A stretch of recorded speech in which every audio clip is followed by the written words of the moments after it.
What up, Geekdom? This is Shamunk. I was wanting to do a discussion on WWE's new talent and new acts this past week, and the situations and what's going to happen or what could happen coming up here in the following months and times when it comes to WWE and their storylines. Because I do find it interesting and exciting at the same time, all the new stuff that is happening with WWE. So we had the debut of the Wyatt 6 as in SICKS. We had them debut on Raw. It was excellent. Everything was nicely done.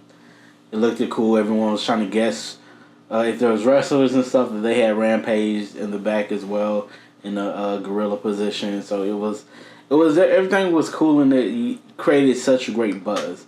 And just the looks of all the talent, the stars, the looks of all of them were pretty nice, playing into all the characters from the Funhouse, the Bray Wyatt's Funhouse thing that he used to do.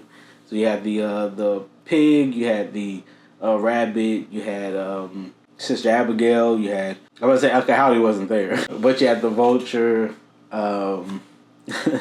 As far as just in the Playhouse, Uncle Howdy was there later on, as far as just with the Fiend character, but with the new character after the Fiend, Uncle Howdy wasn't introduced, but the Firefly Funhouse is what it was. So yeah, so you had all those characters with Uncle Howdy that he's brought back.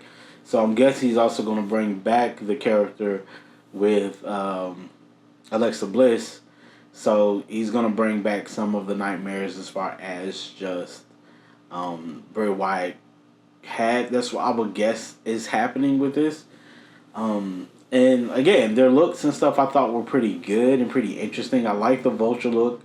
I like the Rabbit look. The Vulture look to me for the Dexter Lumis was wearing was probably the best look to me, in my opinion, out of all the members. I liked his the best. Then I would probably go with Eric Rowan's with the Rabbit. I think the Rabbit looked very terrifying, even though the character for the Firefly Funhouse is way different, I believe.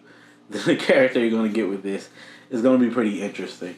So I would like for them as a group to still be this terror, this frightening thing that is terrorizing or taking out the whole WWE. I said this before, and I was like, when we have groups that come out like this, they're always interesting. I like the fact that they seem scary and more deadly when they take out the production, destroy WWE.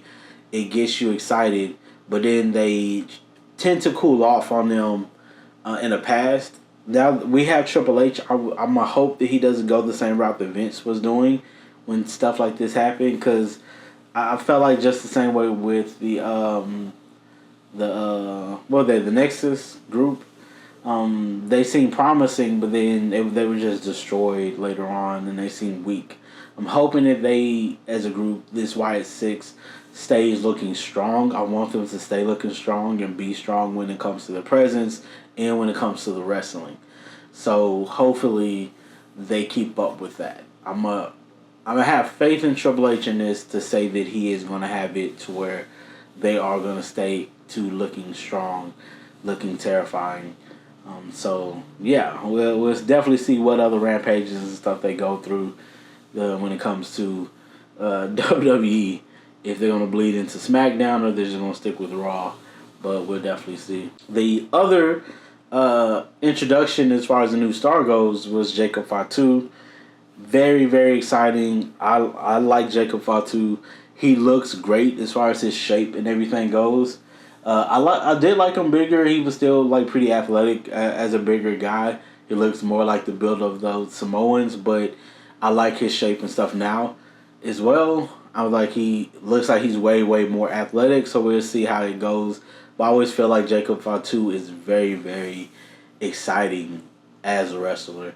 The crowd wasn't that deep into him on the SmackDown as far as just it goes, but I would leave that up to them not being familiar with Jacob Fatu.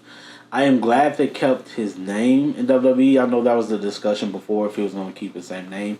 I'm glad they kept his name because for those people who are hardcore wrestling fans like myself who used to watch MLW and know Jacob Fatu from MLW, we get excited for him.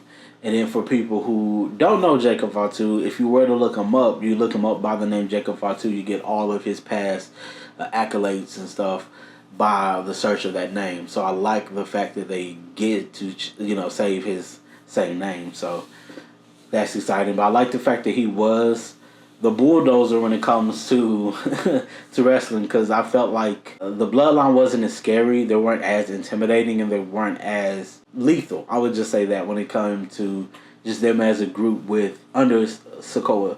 So Solo, he tries to make the group look terrifying. I think the Tongans and stuff, Tom on them, they try their best to seem intimidating and everything, but when they have these losses and when they are easily fought off, they don't look as intimidating. So I kind of felt like the Bloodline thing was just dying off a bit, and I'm glad that they've gotten Fatu here. I was like, okay, we get a new aspect, we get a new look, we get more of the terror, because Fatu is a very powerful wrestler. So we'll get to see exactly. I thought Fatu would be more of a bigger person to try to go for the main title than Solo, just because of how talented Jacob Fatu is. But that's just my opinion. Not everyone has to agree to it, but I feel like Jacob is a legitimate threat when it comes to everyone else in the division. So I think he's the hype of what the Bloodline would need to look scary. But the only sad thing is, most people thought that he was going to be on Roman Reigns' side when Roman Reigns does come back. That's going to be the main question. And I kind of thought about that before. Is he going to stick with Solo? Is he going to join Roman later on? But we'll definitely see how it goes. But right now, Solo has the numbers when it comes to the new Bloodline. When Roman comes back, the only person he's going to have right at the moment would be Jimmy. And I don't know how that's going to pan out.